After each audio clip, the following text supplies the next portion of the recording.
বাংলাদেশ ফুটবলের অবস্থা নিয়ে ফুটবল প্রেমীদের হতাশার শেষ নেই।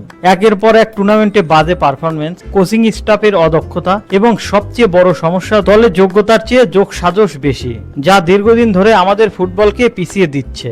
তারই সাম্প্রতিক ও আলোচিত প্রমাণ হলো নেদারল্যান্ডস প্রবাসী Bangladeshi footballer Niloy van der প্লয়েককে জাতীয় দলে না নেওয়ার ঘটনা। এই ঘটনায় বাংলাদেশের ফুটবল কাঠামোর মধ্যে লুকিয়ে থাকা সিন্ডিকেট সংস্কৃতির এক ভয়াবহ চিত্র ফুটে উঠেছে। নিলয়ের জন্ম ও বেড়ে ওঠা নেদারল্যান্ডসে, বাবা মা দুইজনই বাংলাদেশি। ছোটবেলা থেকে ইউরোপীয় ফুটবল কাঠামোর মধ্যে বেড়ে ওঠা, উন্নত ট্রেনিং এবং পেশাদার কোচদের অধীনে থেকেই নিজের ক্যারিয়ার গড়েছেন তিনি। বর্তমানে তিনি নেদারল্যান্ডসের দ্বিতীয় স্তরের পেশাদার লিগে খেলে থাকেন। সেন্ট্রাল মিডফিল্ডে তার পজিশন সেন্স, পাসিং অ্যাকুরেসি এবং ফুটবল মুভমেন্ট দেখলে বোঝা যায় এই ছেলেটির মান অন্তত সাব চ্যাম্পিয়নশিপের দলগুলোর খেলোয়াড়দের চেয়ে কোনো অংশে কম নয়, বরং অনেক দিক থেকেই এগিয়ে। নিলয় নিজেই একাধিকবার বলেছেন, বাংলাদেশের হয়ে খেলা আমার স্বপ্ন। আমি চাই আমার শেকড়কে সম্মান জানাতে। এমন দেশপ্রেমী মনোভাব নিয়ে যারা এগিয়ে আসছে, তাদের দলে জায়গা না দেওয়া মানে কেবল অবিচার নয়, এক ধরনের জাতীয় ক্ষতি।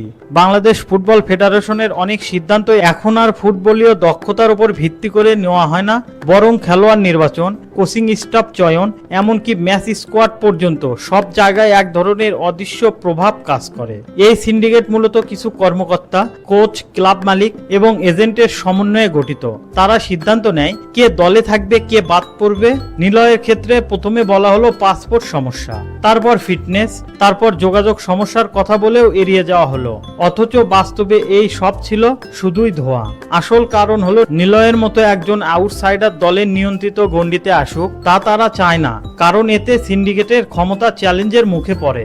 একজন খেলোয়াড়কে নিয়ে এমন অবিচার কে দেবে জবাব? এখানে শুধু নিলয় ভ্যান ডার প্লয়েগের প্রশ্ন নয়, প্রশ্ন হলো খেলোয়াড় নির্বাচন কি কোচের খেয়াল খুশির ব্যাপার হবে? সিন্ডিকেটের বাইরে থাকা মানে কি জাতীয় দলের সুযোগ না পাওয়ার শাস্তি?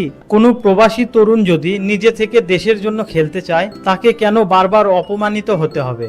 এই প্রশ্নগুলোর উত্তর না মিললে ভবিষ্যতে হয়তো আর কোনো নিলয় আমাদের দিকে ফিরে তাকাবে না।